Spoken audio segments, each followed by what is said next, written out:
Good morning, students. This lecture is for April 13th or 14th, depending on which class you're in. Certainly hope you're still safe and you're keeping yourself protected. When we ended up last time, we were discussing the 1950s and the Civil Rights Movement. We'd looked at the first two phases of that movement. The first phase, using the court systems to accomplish what they might be able to accomplish and at least begin the process of desegregating American schools. The second phase was Dr. King's phase, the nonviolent phase.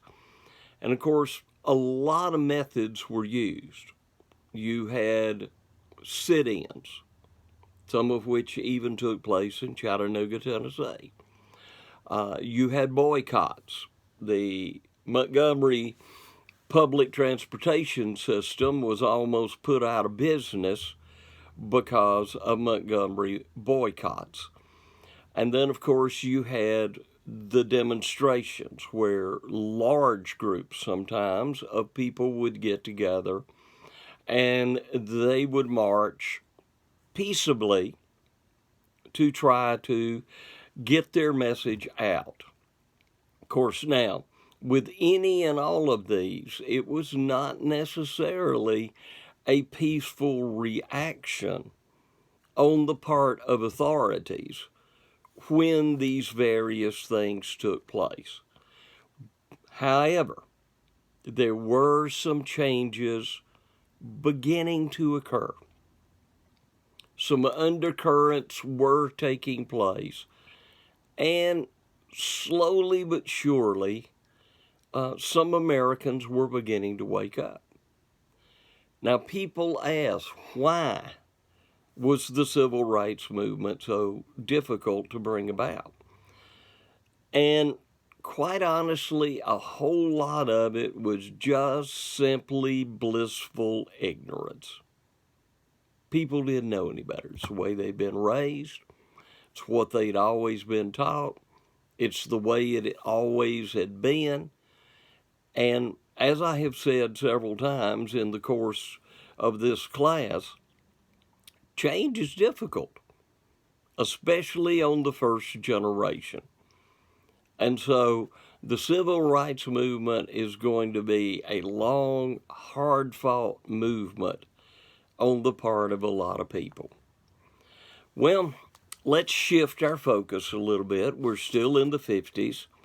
Let's talk about U.S. foreign policy. We're still in the Korean War when Eisenhower becomes president, and he really gets frustrated quickly with the North Koreans, dragging on the so-called peace talks.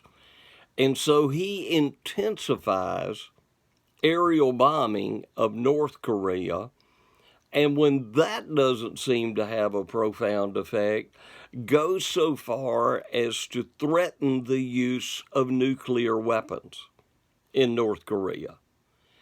And finally, a ceasefire, not a treaty, a ceasefire will occur.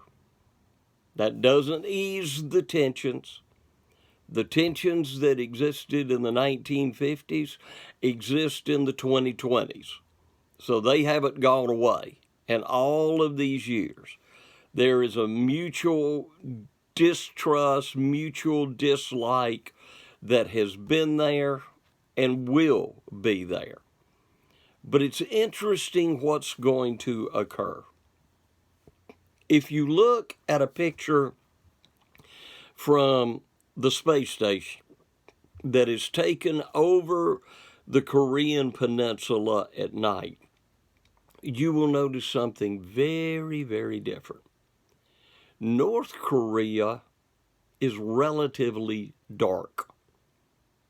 South Korea is well lit up because under capitalism, South Korea has prospered and done very well. It is a an affluent nation in Asia. North Korea, dumping so much of its resources into military, has, of course, lagged behind in so many forms of modern technology, especially when it comes to the average citizen of that country. And so these are going to be some interesting situations that we will see develop. Now, Eisenhower's Secretary of State was John Dulles. Has an airport named after him in Washington, D.C. now. And he comes up with an idea to try to roll back communism. And so his idea, and this idea is put out there so the world will know, because Dulles realizes the U.S. could not win a ground war against the Soviet Union or Communist China. I mean, Communist China has millions of people they could throw into a war. So, Dulles and Eisenhower come up with their new philosophy, and it will be called massive retaliation, which, literally speaking, was you attack us and we will use nuclear weapons on you. Was it a bluff? Was it something that was actually in the works? Well, thankfully, we never had to find out. But China and the Soviet Union began to wake up a little bit. And you can only imagine what a single hydrogen bomb, what was dropped on Hiroshima and Nagasaki, were considered atomic. Hydrogen bombs were even more destructive, and they could have brought about devastating global impact. In fact, probably at one point, both the United States and the Soviet Union had enough nuclear weapons to literally exterminate human life as we know it on this planet. And so a huge arms race will begin between the United States and the Soviet Union, and even more paranoia will develop in the United States as a result of all of this. Well, the United States comes up with a new agency that Americans begin to find out about. It's called the CIA, Central Intelligence Agency. And the CIA is doing all kinds of things. They were overthrowing elected governments around the world to try to assure that they did not join the Soviet bloc. They illegally toppled rulers, but they also, in the process, destabilized several nations terribly, and one of those destabilizations will come back and very much haunt the United States in years to come. Well, what's going on in Indochina? The French were still there, and like Korea, Vietnam was having a north-south communist democracy struggle. And so, literally, as the French come back in after World War II, a group will arise in North Vietnam called the Viet Minh, and Ho Chi Minh will literally demand or call for the creation of a new Northern Republic based basically on North Korea with a capital at Hanoi. Now, the French wished to maintain their imperialistic possession there, but that is not going to happen. And during the 1950s, Ho Chi Minh and his troops will literally drive the French out. And both with the French and later with the Americans, a terrible thing is going to happen. They way underestimated their enemy. Kind of like the British did of the 13 North American colonies. And because of their blindness to the determination of the Vietnamese communists, a terrible, terrible price will be paid. So the French will be driven out, and ultimately, beginning about 1954, the American government will support the Southern leader by the name of Diem, and beginning then, the North Communists begin to attack the South. And slowly and surely and methodically, the United States is going to actually be drug into that war. And it will become one of the longest, one of the most controversial, and one of the costliest wars in which the United States will ever engage. And I will go ahead and say it here, I will say it again later, but it is a war the United States will lose, because we totally underestimated the enemy. Well, in 1956, the Republicans are thrilled with Eisenhower, so he and Nixon are renominated. In 1955, we have a change of leadership in the Soviet Union. A fellow named Nikita Khrushchev becomes the head of the party, and he does something very interesting. He begins a de-Stalinization of the Soviet Union. So, in many respects, he overthrows the old Stalinist regime, and he establishes a different tone, shall we say, no more conciliatory toward the United States, but a different tone in Soviet politics. Well, in 1956, Hungary decides to try to rebel against that communist yoke. New leadership, let's test things out. It did not go well at all. The Soviets will send in 500,000 troops, 4,000 tanks, and they will kill thousands of Hungarian citizens, and they will brutally repress any kind of rebellion that is going on.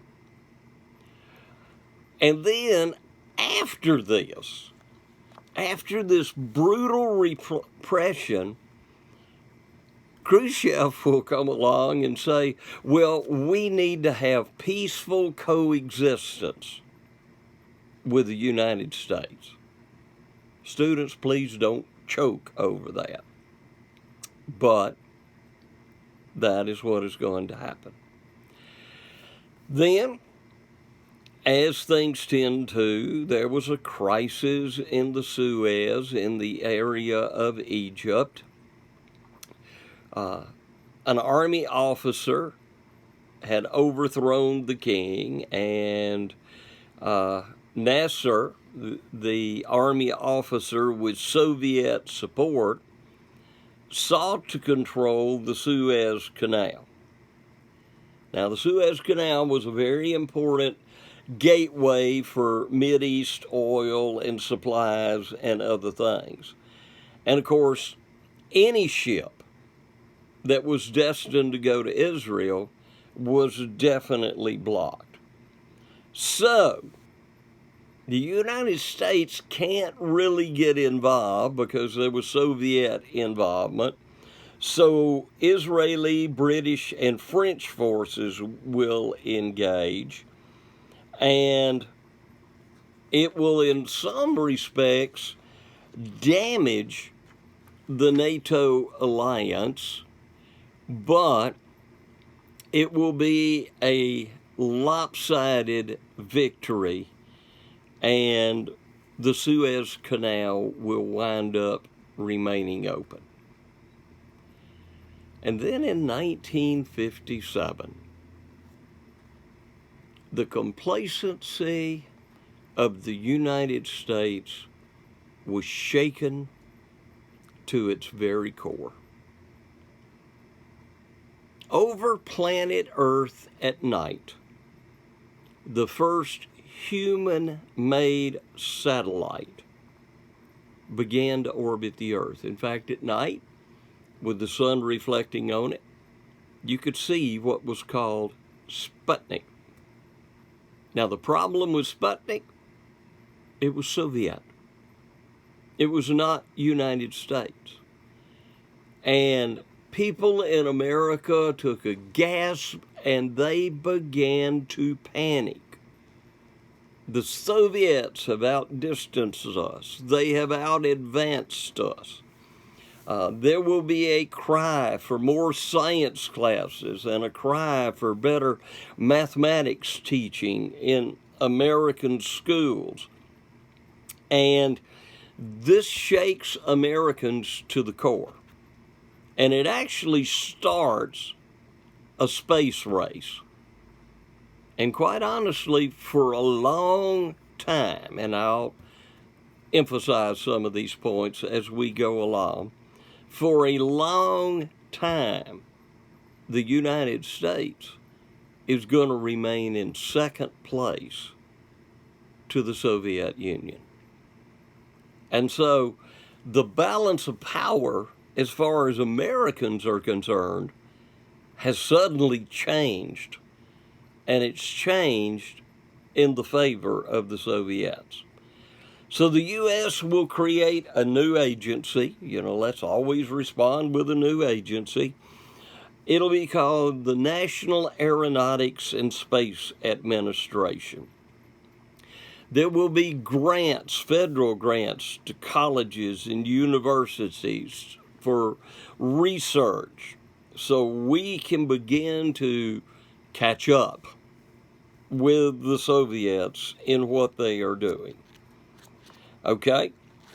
In 1958, Congress will approve the Eisenhower Doctrine, which will promise to extend economic and military aid to Arab nations and even use armed force, if necessary, to protect them against communist aggression.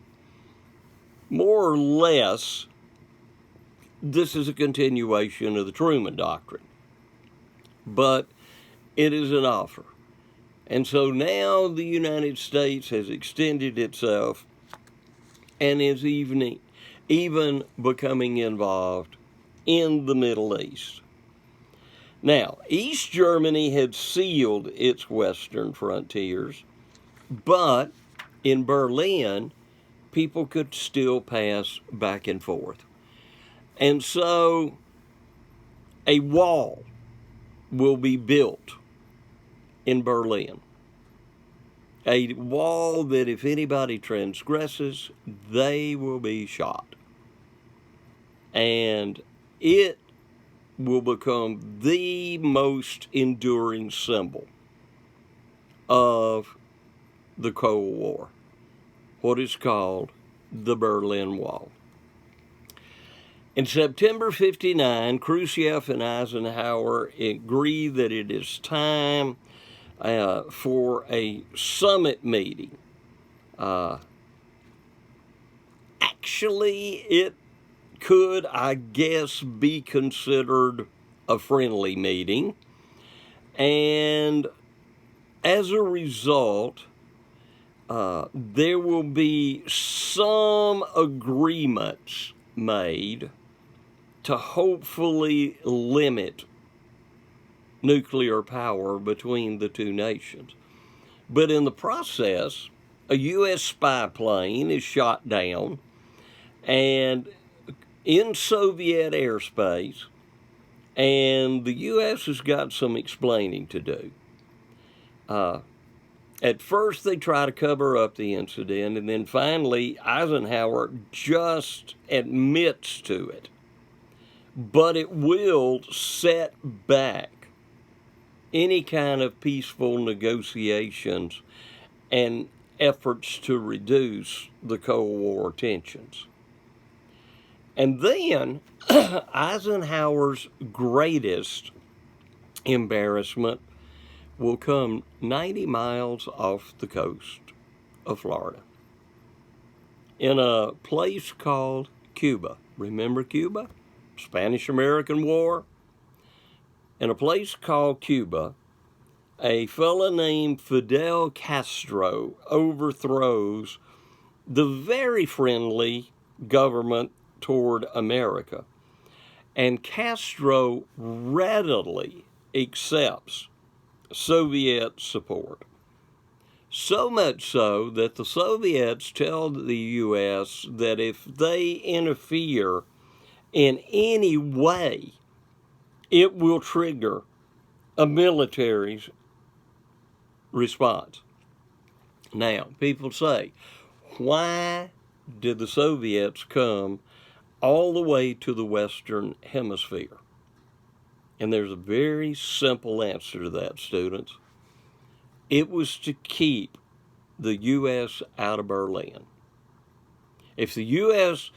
had to pay attention to this event going on 90 miles to the south, hopefully it would keep them from doing anything in Berlin that might upset the Soviets' balance of power over there. All right, so let's kind of assess Eisenhower.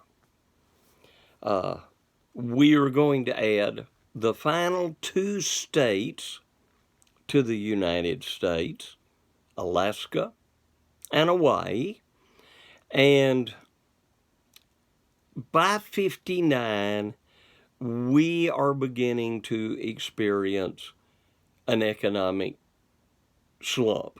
And so the great boom of the early 50s has now pretty much fizzled out. It's spent itself.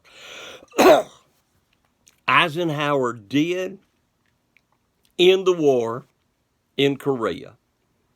He refused to militarily engage in Indochina. That will change. And he was able to maintain peace, as tentative as it might have been, in spite of all the global attentions. Okay, after the truce in Korea, not a single American soldier will die in combat during Eisenhower's two administrations. And that is something that no president since his time has been able to achieve.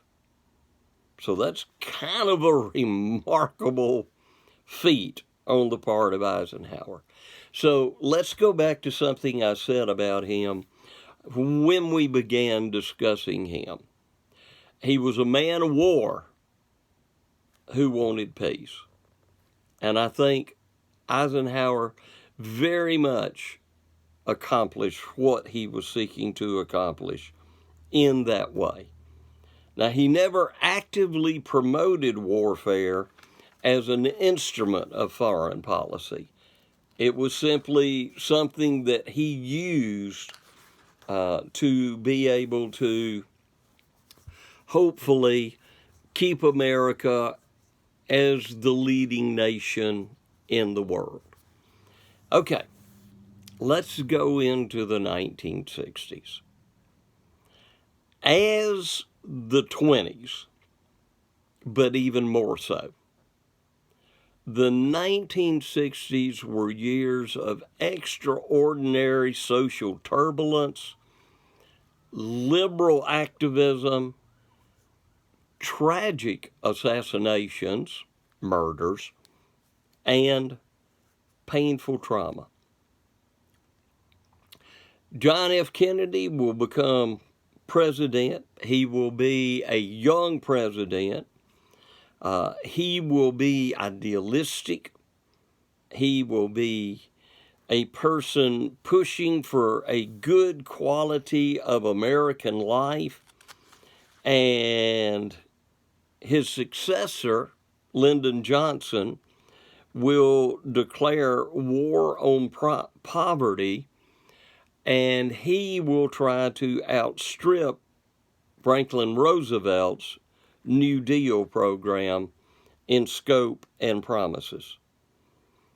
Johnson will promise too much, and his great hopes will fall to, shall we say, unrealistic expectations. But in 1960, the two candidates are Vice President Richard M. Nixon and a Massachusetts Senator, John F. Kennedy. They were of similar ages. Kennedy was younger, but very contrasting personalities and backgrounds. Nixon had had to struggle and crawl his way to the top. He was graceless, he was awkward, he was stiff, he was complicated and very, very difficult to get along with. Now, the 43-year-old Kennedy had not really distinguished himself in his congressional record, but he was young, handsome, charming. He had an energy and a wit to match his grace and his ambition. And we will have the first ever televised presidential debates. And what is so very evident, Kennedy looks young, refreshed, vivacious. Nixon looks like an older, haggled man. Now, Kennedy had a big push from his father, Joseph Kennedy, who was quite wealthy, number one, and quite influential in politics. Now, your textbook makes an important point. A whole lot of the glamour surrounding Kennedy was strictly cosmetic. There were a lot of skeletons in the Kennedy family closet. But he came across in a spectacular way to American people. And what is interesting is that people will be able, for the first time in American history, to overlook Kennedy's religion. You know, we've had one Catholic run, and he just got massacred as far as presidential election went. Kennedy will actually win one of the closest presidential elections since 1888. His running mate is Lyndon Johnson, and they actually disliked each other. But politics being as they were, this was a tie-up the Democratic Party thought was important, and so they made it. And Kennedy, in the process, will win 70% of the black vote. This is how thoroughly African Americans have now turned to the Democratic Party. Now, Kennedy was a speechmaker. He could dazzle people with his words, and he could inspire people with his language. It is believed he had some of the finest speech writers in history, and probably very well did. Phrases of, "Ask not what your country can do for you. Ask what you can do for your country." And he really wanted to inspire a new hope in the American people. He will issue a challenge as we get further behind the Soviet Union that will become basically a gauntlet thrown on the ground. And the United States will pick the gauntlet up and they will answer it. After the Soviets have put men into orbit, and yes, they beat us in doing that, and let's just list some of their achievements. They will have the first astronaut to orbit the Earth, Yuri Gagarin. They will have the first capsule with 2 astronauts. They will have the first woman astronaut. They will have the first spacewalk. I mean, they're beating the United States in the space race in every way the United States can be beat. And Kennedy will come along and say, within the decade, the 1960s, we intend to land a man on the moon. And in July 1969, and sadly Kennedy will not live to see this, but in July 1969, the United States will land 2 astronauts on the moon. 2 of several that will actually go to the moon. And I realize the space race has been something that has been controversial to a lot of individuals, but there are many aspects of the development of the space race that have actually been handed down to us. We are beneficiaries of many things that were developed for the astronauts because it was seen that they could be of use in everyday American life. So, Kennedy comes along, and here are some of his bold, way beyond Roosevelt ideas. Let's increase federal aid to education. Provide medical insurance for the aged.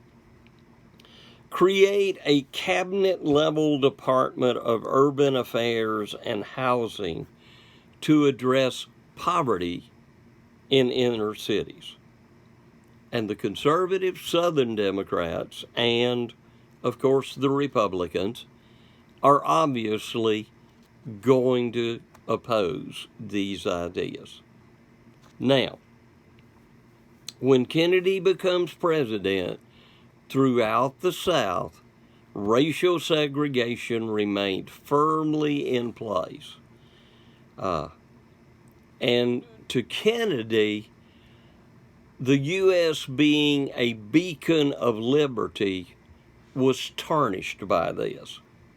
But he does not take decisive action to begin with. And then a catastrophe happens. A CIA operation was training 1,500 anti-Castro Cubans for an invasion of their homeland, as many of them had left when Castro took over. And the operation had little chance of succeeding, and as it turned out, it was an unmitigated failure. And this humiliated Kennedy. It humiliated the American government. It emboldened Castro and the Soviets tremendously. And Khrushchev actually began to try to bully the new American president. And so they try to stop all traffic between East and West Berlin. And as a result of that, the U.S. begins to fly in supplies to East Berlin. And so Khrushchev decides on a risky plan. After the failure of the invasion, he approves the secret installation of Soviet missiles in Cuba. Now, the purpose is simple: to blackmail the United States on Berlin. But obviously, the United States cannot have Soviet missiles that close to the American homeland. They could have hit major cities up and down the East Coast of the United States. And so Kennedy will decide they've got to go. And so for 13 days, we perhaps had the most dangerous 2 weeks in world history. Literally. The U.S. was talking about nuking Cuba. It was talking about doing nothing, invading Cuba, going to war, whatever. Now, the U.S. did set up a naval blockade of Cuba. And during this crisis, the world came closer to a nuclear exchange than it ever had before or since. You know, I mentioned the doomsday clock back when we were talking about the 50s. Well, according to the people that operated the doomsday clock, we were at 11:59. That close. That close. And it finally got to the point Kennedy was not going to be bullied anymore. Now, Kennedy had a big helper. His brother Bobby was a part of his cabinet. And the two of them together could be fairly formidable Irishmen. And, you know, Irishmen can be stubborn. An Irishman can threaten very, very well. And so basically Kennedy got to the point with Khrushchev, he said, either you remove the missiles or I'm going to blow them off the island. Khrushchev will blink. He will blink. Now, what most people did not realize, not even the United States, is that we actually had a 5-to-1 advantage in nuclear weapons. Thankfully, no one would have to use them at this time. So, the Soviets would very visibly remove their nuclear weapons from Cuba as long as there was a promise that the U.S. would not invade Cuba and the U.S. would not intervene in East Berlin. But the U.S. had to remove some nuclear missiles from Turkey that were, of course, aimed at the Soviet Union. So Khrushchev blinked. He was able to save face, although this did hurt him a little bit back home. But at least he accomplished what he intended to accomplish. And this going to the edge is going to scare a lot of individuals.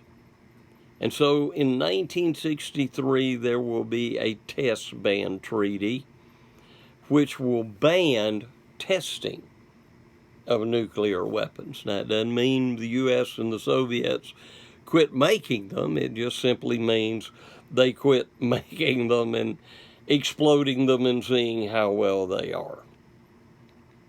But Vietnam has definitely not gone away. And the corruption in South Vietnam had gotten much worse as a result of Diem and his family and the advantages they were taking. And so Kennedy is ultimately going to send in the first of some United States troops. And I think the thing that really upset him most was seeing Buddhist monks actually set themselves on fire in public squares to protest South Vietnam governmental corruption. And so he hoped that when U.S. troops came in, they could help stabilize the situation and help South Vietnam. Oh, how wrong we were. Now, Kennedy tried to withdraw by the end of '65, but that was his goal. But then something intervened. In November 1963, Kennedy had gone to Dallas, Texas. Now, we can think Johnson was from Texas, but Kennedy went and was in an open air limousine, in other words, a convertible. And while he was driving in a procession, he was shot and killed. Now, I'm going to go into my conspiracy theory again, just as I did with the murder of Abraham Lincoln. I never served in the military, but I do understand ballistics. When a person is shot in the head, for instance, as Kennedy was, if he was shot in the back of the head, his head would have recoiled forward initially and then bounced backwards. But if you look at the videos, you will see that Kennedy's head recoiled backwards. Kennedy was shot from in front of him, not behind him. Now, what that means is there were at least 2 assassins. Now, Lee Harvey Oswald, an outcast, this guy was a total disaster, will be arrested. And it is so very convenient, the day they decide to move him, a man dying of terminal cancer knows precisely when the move is going to take place, and he is able to come in and assassinate Oswald. Now, obviously, one of the rules of assassination is kill the assassin, and that's exactly what they did. And so we may never know who that other shooter was. The Warren Commission will conclude that it was Oswald. He was not actually a good enough marksman to be able to accomplish what was accomplished. And so there are many, many Americans who believe that the Warren Commission was a total whitewash. Now, on your book reviews, several years ago, I had a student. She was actually ex-military. She read the entire Warren Commission report for her book review, and she was incensed over it. She thought it was the biggest whitewash and cover-up that she had ever seen in U.S. history, and it may well have been. But Kennedy's death, if you voted for him or not, sent the nation into profound sorrow. There are several very, very sad scenes of his caisson going through Washington, D.C., of his little son, John, who was quite young. His dad had been trying to teach him how to salute correctly. John always wanted to salute left-handed. But when his dad's casket went by, little John got it right. He finally saluted with his right hand. One of the saddest photographs is as Mrs. Kennedy, Lyndon Johnson, are flying back to Washington, D.C., and over the casket holding Kennedy's body, Mrs. Kennedy has to watch a political enemy being sworn in as the new president of the United States.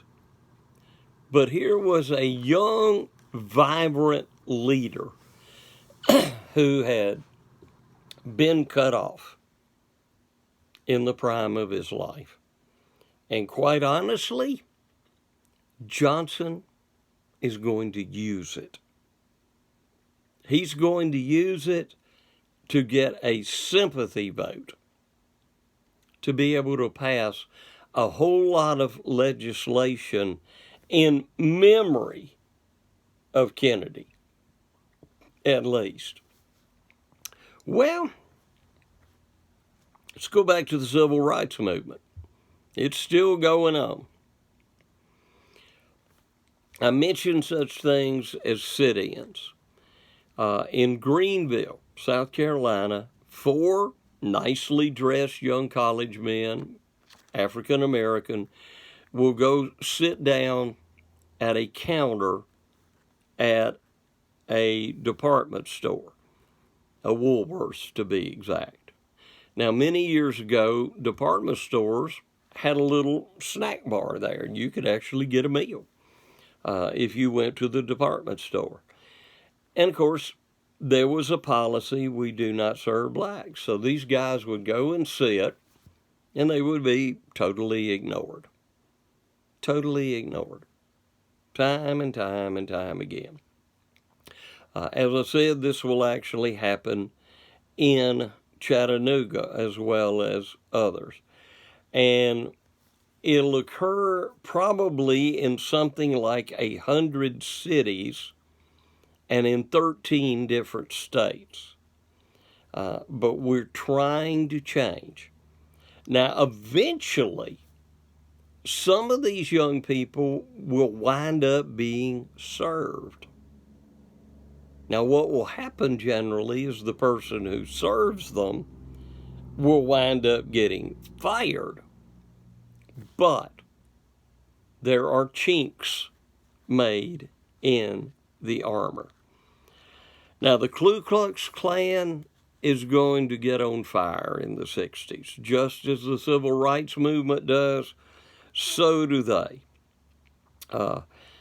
There will be freedom riders where they will somewhat Shanghai Greyhound buses, and the Klan will actually surround one of these buses and threaten to burn them alive, and so on. The riders will be able to escape the bus, but when they do, they're going to be beaten with pipes and chains and clubs and so on. And so the trouble has begun.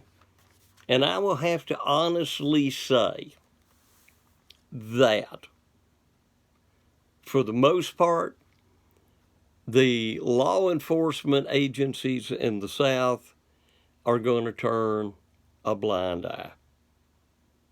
somebody gets beaten, they were out of their place. Now, Kennedy really didn't take any action with all of this. He's still being distracted by the Cold War, and so the Freedom Riders did not do a lot of good. We do get James Meredith enrolled in the University of Mississippi at Oxford, and Kennedy will order federal guards if necessary. And then we come to Birmingham, Alabama. Now, as many of you know, I grew up near Birmingham. Birmingham will become the high point of the civil rights movement. Now, I know many people say, no, it was Dr. King's I Have a Dream speech. That was the high point of speeches. But the high point of the civil rights movement is actually going to center in Birmingham and in Selma, Alabama. When the demonstrations that are peaceful are met with fire cannons, and what I mean by fire cannons, these are very powerful water hoses, police dogs, nightsticks, and so on, Kennedy finally has to wake up. And he begins to call civil rights a moral issue in the United States. Suddenly, it has taken a whole new tone. Now, has Dr. King accomplished some, at least, of what he wanted to? Yes. Yes, he has. Because the president has finally paid attention. He finally gets an idea of what's going on.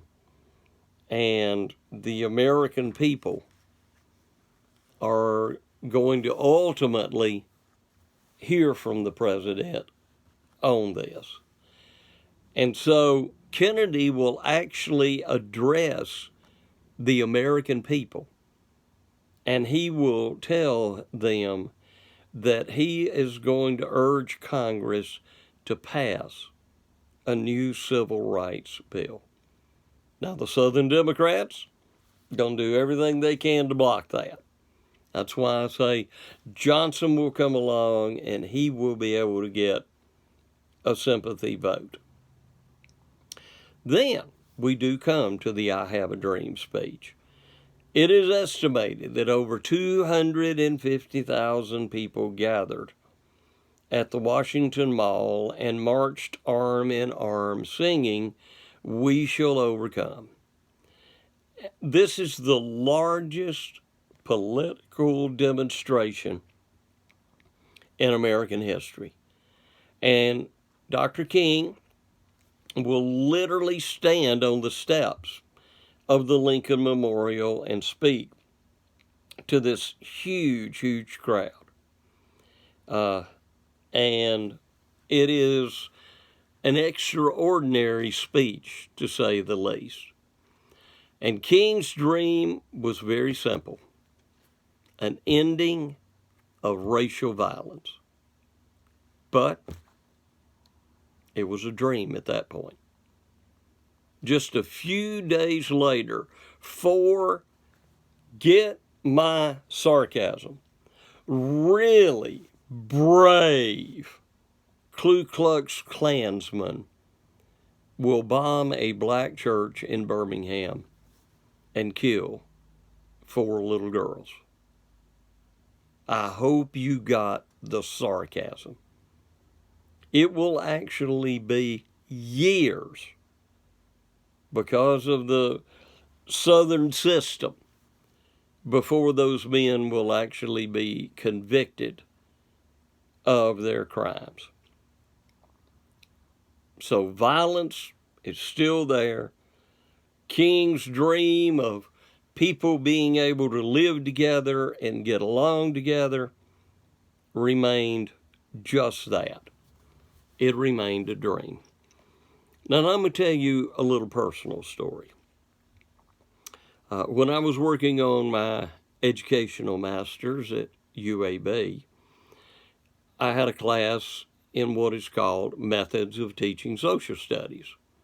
Those of you that decide to be history teachers, one day you're going to take one of these courses. Now, usually this is a course that if you can stay awake, you'll probably do okay in it. Now, I fortunately had a super professor. It was a great course. I enjoyed it immensely. But as we came to the end of that semester, we were going to have a massive final exam. And so most of the class decided to get together and have a big study session, as some of you did before we were under these current circumstances. Well, in the class, we had a young man that was a black student. And in the course of our firing questions back and forth toward each other, he finally said, "I've got something." And so we all listened. And he made an interesting statement. He said, "The reason most black people don't like white folks is they don't know a good one. And the reason most white folks don't like black folks is because they don't know a good one." Students, I hope you really get how utterly profound that was. Now, let me give you his background. He had gone to an all-black elementary school, an all-black high school, and his undergraduate work had been at Tuskegee Institute. This was the first time he had ever been merged with a lot of white students.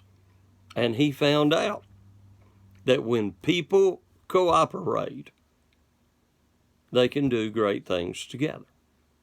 By the way, everybody that showed up for that study session did excellent in the class. The ones that didn't, maybe not so. But the ones that showed up for that study session, they all did excellent.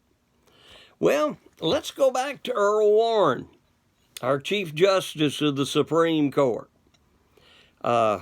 In 1962, he will lead the ruling that prayer in public school can no longer take place.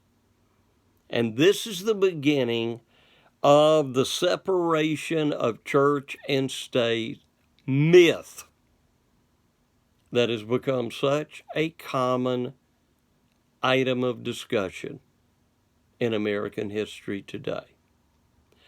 Go back to the First Amendment, students, and we labored this when we talked about it. The government cannot establish religion. The government was not supposed to interfere with the practice of religion. And so the Supreme Court has gone beyond constitutional jurisdiction in ruling this. Okay, in 1964, the court will pick up another of the amendments, the original 10 amendments, and they will say it is a crime for a person to be interrogated by the police without being able to consult a lawyer. Now, that goes back all the way to those original 10 amendments, but it will be an important decision to protect individuals' rights. 2 years later, the court is going to rule that a person in police custody, and some of this will be in the case of civil rights individuals who have been arrested, that they have certain basic rights and that the police cannot violate these.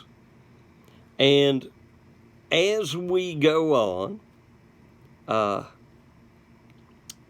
and we look at the Supreme Court and religion, we go back and we look at 1892 and then 1931, the Supreme Court declared the United States to be a Christian nation.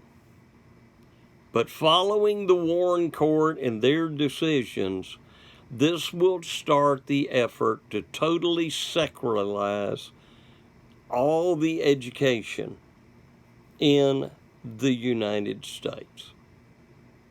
And that process continues even until today. Okay. As the civil rights movement moves on, there are some that are beginning to get uncomfortable. They don't think Dr. King is moving fast enough. There are others, of course, who think that Dr. King is moving way too fast, especially in the Deep South. And so, about 65, the civil rights movement is actually going to divide. There will be a group, the majority, that will continue to follow Dr. King. There will be a second group, and they will form what is called the Black Power movement. And this will start our third phase of the civil rights movement. The Black Power movement will use violence, rioting, and looting as a means of trying to obtain their means. And so the split will occur. And obviously, where Dr. King had been winning friends and influencing people, quite honestly, the Black Power movement is going to turn around, and it is going to do some serious damage. Its leader is going to be an individual who will call himself Malcolm X, and ultimately he will be murdered, although his movement will not go away. And following the murder of Dr. King, the Black Power movement and this more radical movement will gain much more influence, and we will see a lot of this rioting going on, not so much in the Deep South anymore, but in the northern ghettos and in the far west. And so Dr. King, in some respects, will be able to accomplish a lot before he is finally murdered in 1968. All right, quickly, let's talk about Lyndon Johnson. When he took that oath of allegiance, he was probably the most powerful Democrat in the Senate.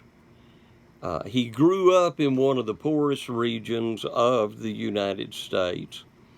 And as I said earlier, where Kennedy had been raised in the lap of luxury, Johnson was kind of a rags to riches. And so he had an ego, and he was an extremely insecure person. He was ruthless. He could bully, yet he could be warm-hearted.